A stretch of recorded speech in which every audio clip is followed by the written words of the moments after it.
You might have heard that the world of enterprise software and services is changing radically over the last few years, and one guy has seen it all.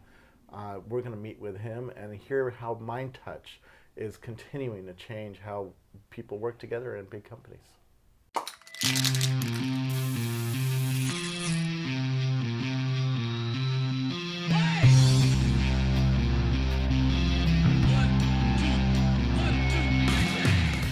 Who are you? I'm Aaron Fulkerson, one of the founders and the CEO of MindTouch. And MindTouch is a software company that delivers enterprise collaboration platform. We have an open source version, looks a lot like a very popular enterprise wiki. In fact, our software is ranked in the top open source projects in the world. It's commonly used for basically one of two things, either a social intranet or social documentation. And I can hear a lot of people's eyes glaze over because it's not quite an iPhone or something like a Microsoft Connect or something fun.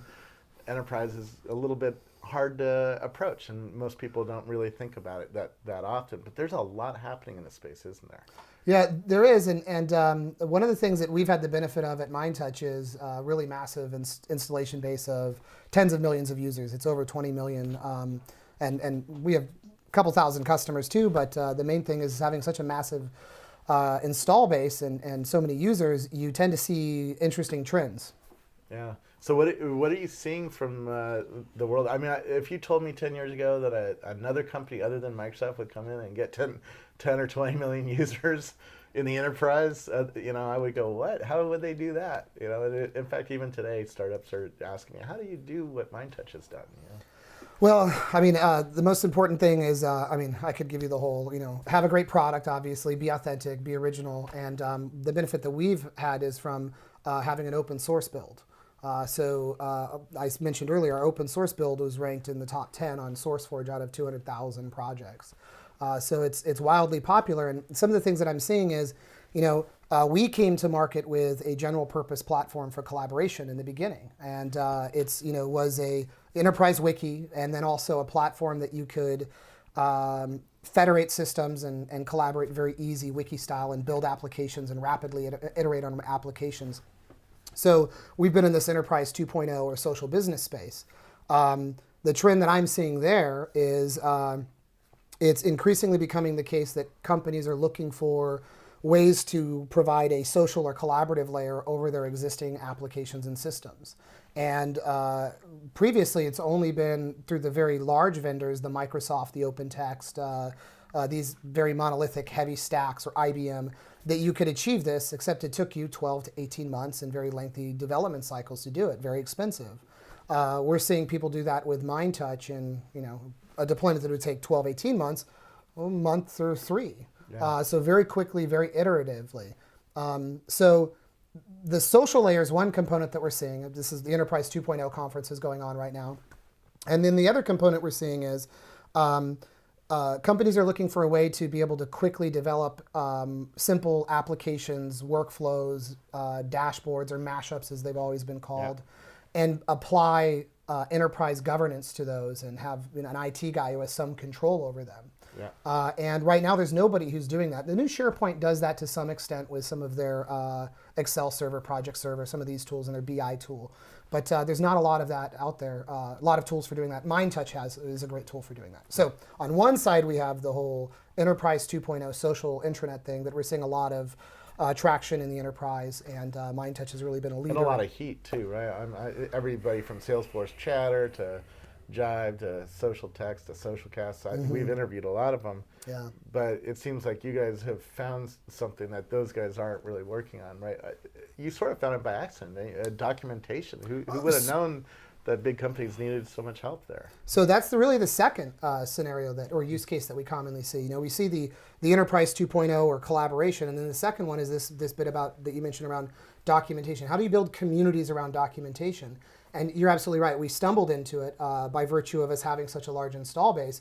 We started seeing more and more of our customers into it, and Microsoft and Intel and Autodesk and Mozilla launching these documentation communities where they have a body of content for user manual, right? I wrote an article recently for Forbes that I should have been titled User Manual $2. Yeah. But unfortunately, they vetoed that title. But it was really about what I'm seeing with our customers using MindTouch to create communities around their user manuals to drive top-line revenue by increasing their lead generation, lower their support costs. How does that help lead generation?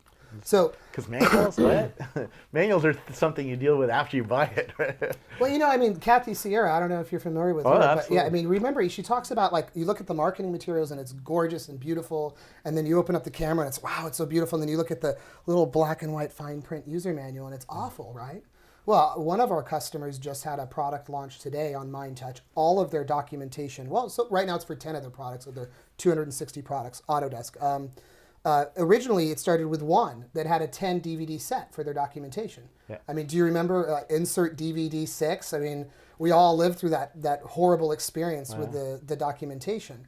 So it's about, you asked about lead generation. So just imagine taking 10 DVDs of video and text and putting it on the internet for the first time. Yeah. What does that do for your search engine optimization? And then building a community around that where they can contribute to it. And they can help you to help them kick ass on your products better. Yeah. So as they're registering with the site, they're sharing information with you about how you could improve this or that. Of course, it's helping lead generation. So it's hooked directly. It makes a company and a product alive, really, right? Absolutely correct. I love that. In fact, look at what they were doing before. It's a dead DVD. Yeah. Or you look at, you go to, let's say, most of the software companies, I like TechSmith. I like some of their products. I use Snagit and some other ones. Yeah. But their documentation sucks. It's like PDFs and such. Yeah. I'm just like, that's a dead document. Take that content, publish it to a community so that it's all about helping your users to kick ass. And if your users are kicking ass, you're going to make more money. They're going to be happier. They're going to buy more products from you. So everybody's happy. Absolutely. How does a company like TechSmith turn their dead documents into an alive document? How much does it cost? How do we buy MindTouch? How do we convert our documents over to this new way of thinking? Right? So everything we do is based on XML or XHTML, so it's totally portable, which makes all of the people who look to do this very happy. In fact, once they get their content into MindTouch, it's more portable than it's ever been, and they can kick it out as a PDF, an iPad application, an ebook, or whatever. But to make the transition from all of your dead documentation into MindTouch is pretty easy, and the reason is because from the beginning we built it as a platform for federating your enterprise systems and then exposing that data or behavior through this easy-to-use collaborative interface. So what we'll commonly see is, we have an XML repository, we have a bunch of FrameMaker files, we have all of these silos, which MindTouch has always excelled at federating and then exposing through this easy-to-use authoring environment. So generally, it's pretty easy to do. Now, you can download our free tools. We also have a commercial download that's really inexpensive. It's a few $1,000s that you can download directly off of our website. And people who download it often go, well, when they download our tools, right? They go, wow, this is a really polished enterprise wiki. Yeah. And they're right. It is a very polished enterprise wiki. It's a very popular enterprise wiki. But to look at MindTouch and go, oh, that's an enterprise wiki is a lot like looking at Microsoft Excel or a spreadsheet application and saying, oh, that's a table I can put numbers in, because you're right about that, but you're really missing the point. Yeah. What you should look at is some of our live deployments, like the new Autodesk. That was just shipped today, right? It just launched today at 10 a.m. And frankly, the people who were absolute visionaries around this were at Autodesk, who took, this began with one product and then took it across all products. Is this guy named Victor Solano, who's just a visionary who saw the vision that we were painting for him and helped contribute a great deal to that vision, and another fellow named Tom Williams, just brilliant guys. And what they've done with Autodesk is completely revolutionize how product support, user manuals, communities are going to be built going forward. Interesting. Yeah. Take me around that Autodesk site. What would an end user notice is different about it today?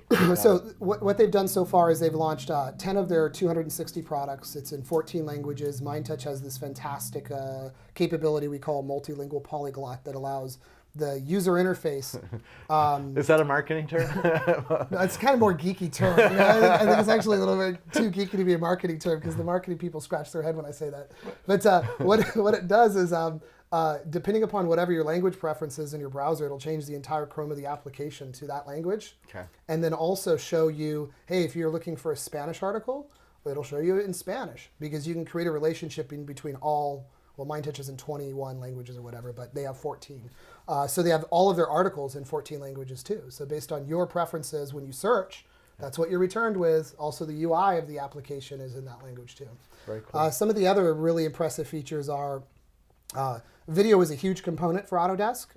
They do computer-aided design software. So there's a lot of video on the site. And what's really interesting is that you can create relationships to video external to Autodesk, like at YouTube. Yeah.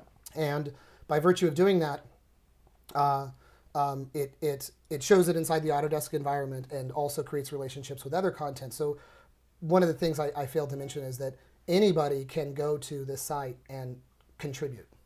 So that's obviously a pretty important. So that you kept the wiki roots alive, where it's like everybody knows what Wikipedia is, right? You go there and you can edit a document about a historic site or something. Yeah, but in this case, your mom can edit the content. Very cool. It's that easy. And what's nice about it too for Autodesk is you can't go vandalize. Anybody can go edit content, but then it goes through a moderation queue where there's a certain workflow that editors can approve, accept, reject, block, ban people, right? The video is a huge, aside from linking to external video, you can record video directly into the site and edit the video. You can upload video. What they're doing that's so impressive is they've got a fantastic community around the content. And they're creating the definitive directory for product support for all Autodesk products. So meaning that it will always be the case that there's far more content external to Autodesk. But Autodesk, as every company should be able to do, is creating relationships in between that content. These semantic relationships then expose external content that's been curated by the editors in context with content that's been authored by Autodesk employees and approved content from community members as well. And the interesting thing about this whole bit around user manuals and product documentation and services documentation is that initially when I looked at this and I was like, wow, it seems like a fragmented market. Who are you selling to? Is it like tech writers? I don't want to sell to tech writers. And no, it's not. It's marketing people. It's product evangelists. It's product managers. And it's fascinating because we just stumbled into this space that hasn't been touched for 15 years. Adobe has this technical communication suite that is desktop tools. Yeah. And what we're delivering is basically like a Microsoft developer network on steroids with a social component and a community component and what we call curation analytics, where you can slice into the content to get a sense of, on a particular topic, show me on this particular topic, show me the highest scored content by the community, show me the oldest, who's contributed, who should be contributing to it, what's the user's behavior through the content. So the curation analytics just really helps you to provide the highest quality of content. And also, let's say that the marketing department comes in and says, hey, you need to improve X because this I know is a differentiating feature for us. Yeah. The curation analytics allow you to cut into the content to find, where is that? What's the best part? How are they interacting with that content so that you get intelligence about it so you make informed decisions? You just announced adoption with Datchus Group? Yeah, so to jump back to the original use case that MindTouch still has a very large install base of around social intranet, Enterprise 2.0. I mean, they're exactly the same use case. They're just applied to two different things. One is internal around enterprise systems. The other one's external around social media sites, right? But they're both delivering collaboration and social capabilities in a web-based environment that's connecting systems together. Yeah. So we announced a new package solution. This is a pre-built solution that we call Social Intranet, and it includes a component that was designed by Datchus Group. Datchus Group being a consultancy around social business design, the leading consultancy around social business design, because I don't know of anybody their size, right? And what they did is they adopted MindTouch for their internal collaboration. And again, it was because they wanted to add a social layer to existing systems. And then they began replacing things like Basecamp because they wanted to minimize the context switches. So they wanted everybody in one environment so that they can maintain their flow states longer as they're working. So they developed Workforce, is what we call it.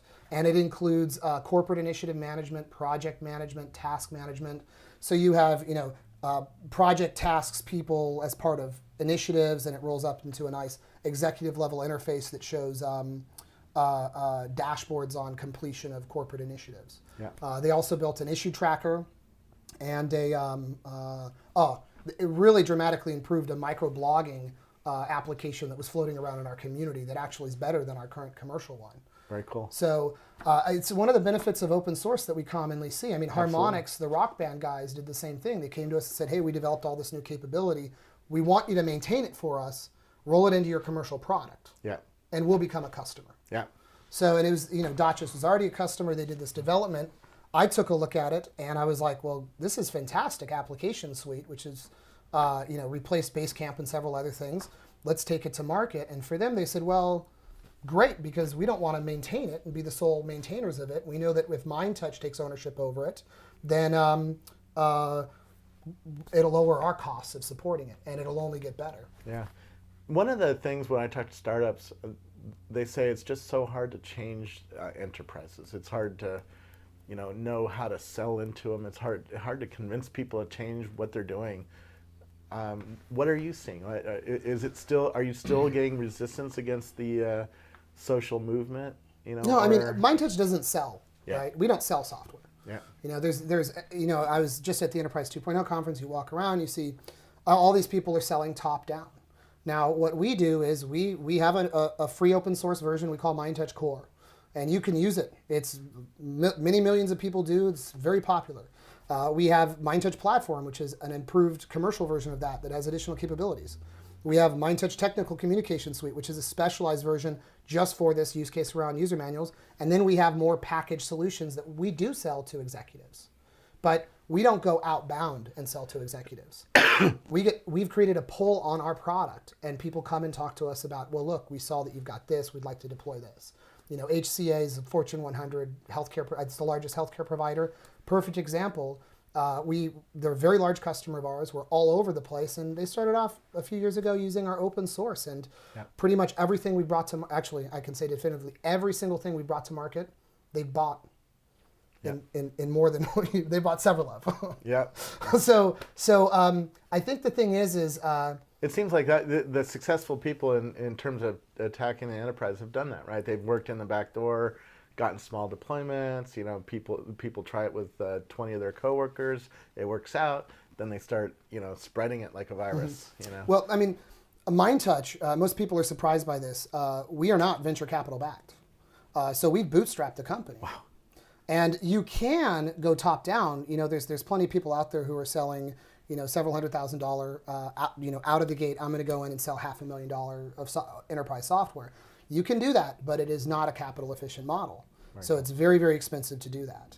And it's less appealing to venture capitalists now because they're seeing people like MindTouch that are coming in and rising up through the ranks of the, whether it's a line of business user, an IT person, a developer, and then the next thing you know, we're selling to, for example, the CEO of Autodesk. Well, congrats. And where do we learn more about you guys? MindTouch.com. Download the MindTouch Core or one of our commercial products. You can have it up and running in a few minutes. Very cool. And are you on Twitter as well? Robot. ROEBOT. Very cool. Thanks, Thank man. you so much. Real pleasure as always.